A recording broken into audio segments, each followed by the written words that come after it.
They gon' be like, damn, that's hot. So you guys are playing roles in a story that America and worldwide, has been looking forward to see with, Whitney Houston, obviously Bobbi Kristina being the daughter of that. How does it feel to be starring in those roles? For me, I'm just so extremely grateful. We had the opportunity to shed light and kind of honor Whitney Houston's favorite person in the world. And just from the very beginning of researching Chrissy, one of the things she always said was, I feel like the world doesn't know the real me, and she wanted people to know who she was outside of reality TV and outside of her parents' spotlight. And our movie does that. So for me, I'm so incredibly grateful, to have had the opportunity to tell her story. And Nadji, you play the bad boy or her lover and / Whitney Houston's somewhat son in the movie. And how does it feel to embody that role of someone that was so important to both of them?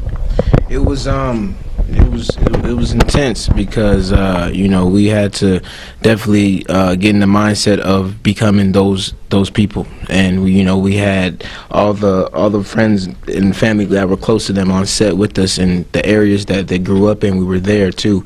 Certain places that they were always hung out at, we were there too. So I think I mean, it was a great challenge becoming Nick, because he was thrown into their life and their spotlight, when he was coming from a troubled background, so it was definitely a challenge. Right.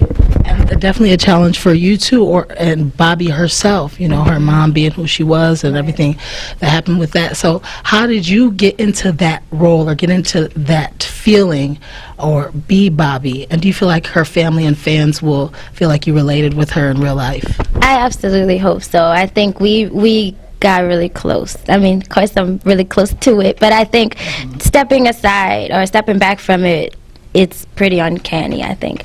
But what I did was I watched Me and Bobby Brown front to back, like maybe 35 times. The Houstons on Our Own, same thing. And I just looked at Bobbi and Whitney as though they were my parents, like my Jill and Derek, that's my parents. But I just looked like mom and dad.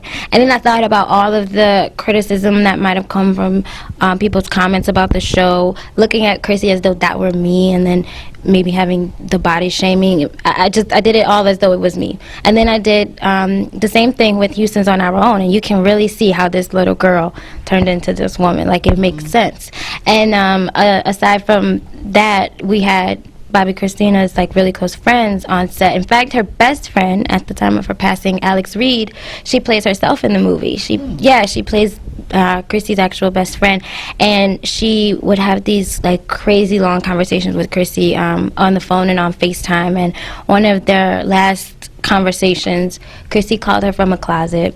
Her and Nick had this nasty fight, and she was crying and upset, and she had teeth missing and bruises, and Alex was really like a source of strength for her, and she really confided in her. And Alex sharing those stories with me, I mean, was like gold, especially as a performer, with someone that's passed. Hearing these intimate, I mean, it's you don't get any better than that. So having her was really, really insightful for me, because you tell your girlfriends, you tell your best friends things more than you would tell your parents, or even So what about some of the fun highlights? Like, I know you guys on set had to have a little bit of chemistry and fun, and the good times. He sent me to the spa. had to. Yeah. We definitely had some crazy days on set, but we had a lot of fun. And you highlighted that in the movie, or? Yeah, definitely. You get to see the behind the closed doors of how goofy, and how silly Bobbi Chris was. Her favorite artist was Waka Flocka.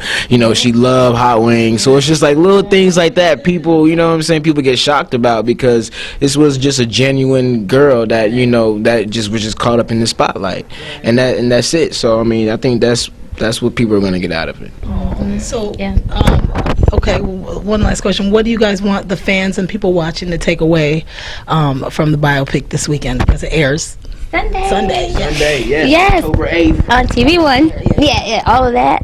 I just hope that, if anyone's in an abusive relationship or any type of abuse at all similar to Chrissy's, that they'll see the signs and maybe decide, okay, I can speak up, or parents will see the signs and decide to speak up. And then also people pursuing their dreams. Chrissy faced so many challenges, but right before her untimely passing, without giving too much away, she had just discovered that she was enough. You know, she didn't need the relationship. She was a singer too. She was going to LA, yes, to pursue her singing career and honor her mom's legacy. And, you know, she had just, you know, her and Bobby were closer than ever. She was going to move out here and be by Bobby. So she decided, I'm good.